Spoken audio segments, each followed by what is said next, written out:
धीरे धीरे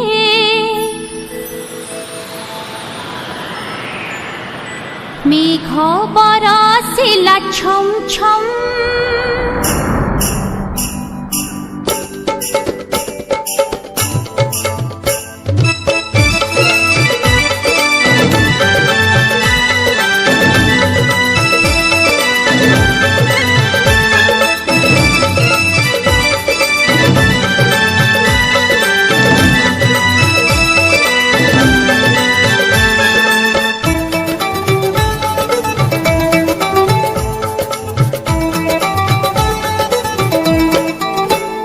पवन बहिला धीरे धीरे धीरे मेघ बरसिला छम छम।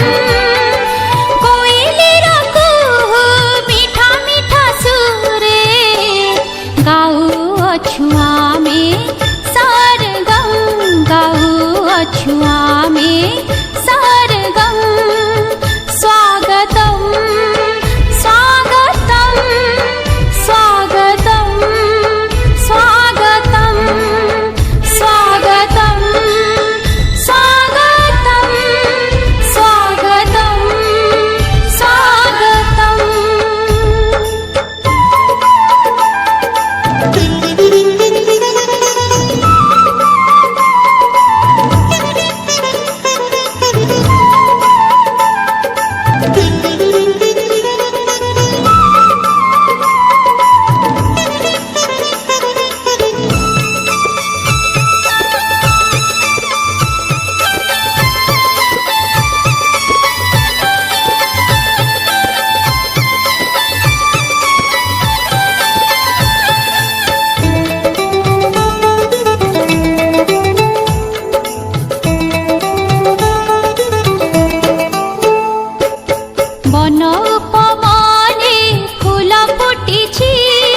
बसंत कहूछि किए आसिछि, धन्य तार भाग्य धन्य से आजी प्रभुंकर गुण जिए गाउछि।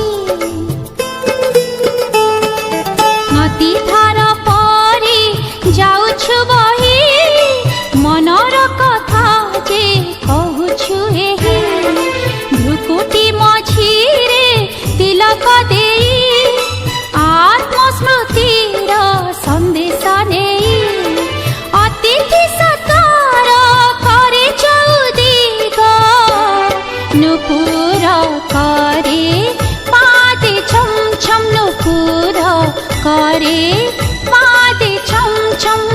स्वागतम स्वागतम स्वागतम स्वागतम स्वागतम स्वागतम स्वागतम स्वागतम।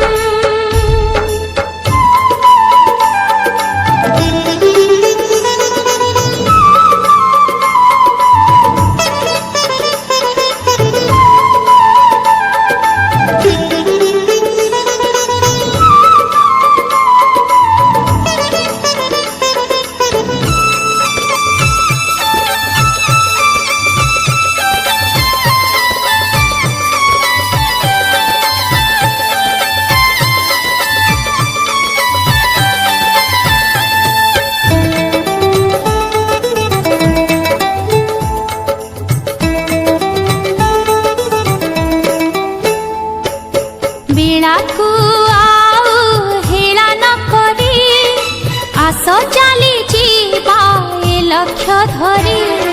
निजको बदली स्वर्ग रचिबा भाई भाई भाव मने भरिबा।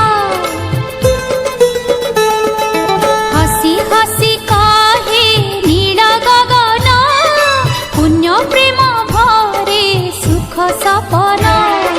धन्य होई गला आम जीवन जेबेठु होईछि प्रभु मिलन। ज्ञानर दीपक जଳି उठे जेबे चमके आत्म ज्योति चम चम, चमके आत्म ज्योति चम चम। स्वागतम